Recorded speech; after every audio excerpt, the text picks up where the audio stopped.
ہجرت کے ساتھی بنا رہے ہیں۔ غار ثور میں آپ تشریف فرما ہے اور صدیق اکبر رضی اللہ تعالیٰ عنہ آپ کی رفاقت میں ہیں اور اپنی دوستی کا حق ادا کر رہے ہیں۔ کون ہے صدیق اکبر؟ 4,500 پرچھائیوں کو اتارتا ہے، جلسہ نفرتی ذہنوں میں محبتوں کا چراغ روشن کرتا ہے۔ اللہ کرے کہ یہ جلسہ ہمارے لیے مثبت پہلو کا پیغام لے کر آئے۔ دوستو، آج کے اس خوبصورت جلسے کے صاحب صدر حضرت مولانا محمد عثمان صاحب القاسمی دامت برکاتہم العالیہ صدر جمعیت علماء ضلع سیتاپور سے میں ان 4 مصروں کی روشنی میں گزارش کر رہا ہوں کہ یہ بات غلط ہے کہ تلوار سے پھیلا، اسلام شہ فتح کے کردار سے پھیلا، اور ہے کون جو دشمن کو گلے اپنے لگائے، دنیا میں چلن یہ میرے سرکار سے پھیلا۔ الحمدللہ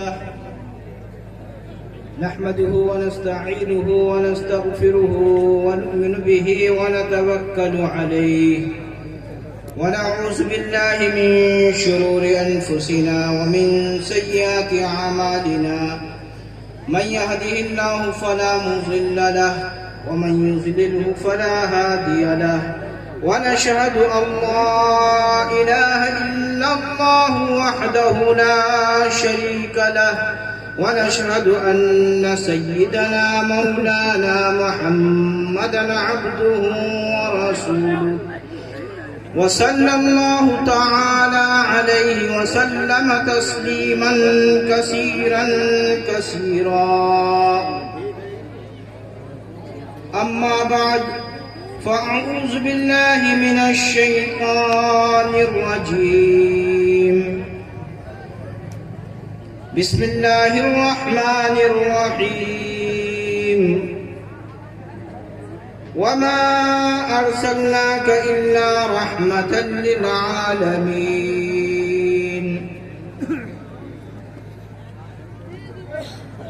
وقال الله تعالى في القرآن المجيد والفرقان الحميد ادخلوا في السلم كافة صدق الله العلي العظيم۔